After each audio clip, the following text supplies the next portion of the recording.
मराठवाड्याला PM care फंडमधून मदत द्या, विरोधकांची मागणी. तर कोविडसाठीच्या फंडातले 600 कोटी ठाकरे सरकारच्या चुकीमुळे खर्च करता येत नाहीत, फडणवीसांचा आरोप. फडणवीसांकडून पंतप्रधान मोदींची भेट घेऊन केली भरीव मदतीची मागणी. प्रस्ताव आल्यावर कार्यवाही करण्याचं मोदींचं आश्वासन. लोटांगण घाला पण मदत आणा, विरोधकांचा टोला. बळीराजाला मदत करताना सगळ्याच गोष्टींमध्ये नियमांवर बोट ठेवू नका, उपमुख्यमंत्री अजित पवारांच्या बँकांना सूचना.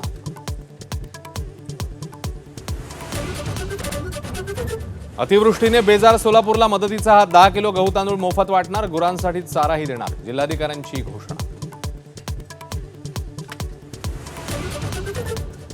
जिल्हा पुरात बुडालेला असताना धाराशिवचे जिल्हाधिकारी कार्यक्रमात व्यस्त. चौबाजूने टीकेची झोड. अखेर जिल्हाधिकाऱ्यांकडून दिलगिरी व्यक्त.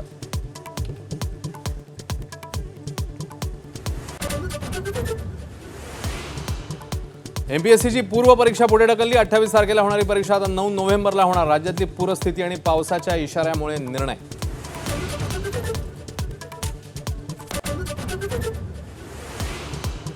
अठ्ठावीस तारखेला बीडमध्ये ओबीसी समाजाचा मोर्चा आणि रॅली काढण्यात येणार. भुजबळांच्या सल्ल्यानंतर धनंजय मुंडे ही ओबीसींच्या हक्कांसाठी मैदानात उतरणार.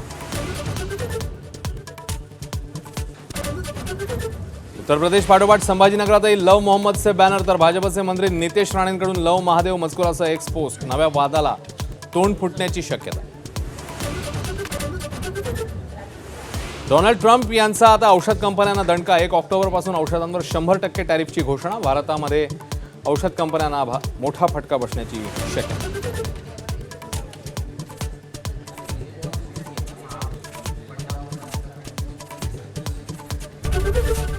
एबीपी माझा, उघडा डोळे बघा नीट.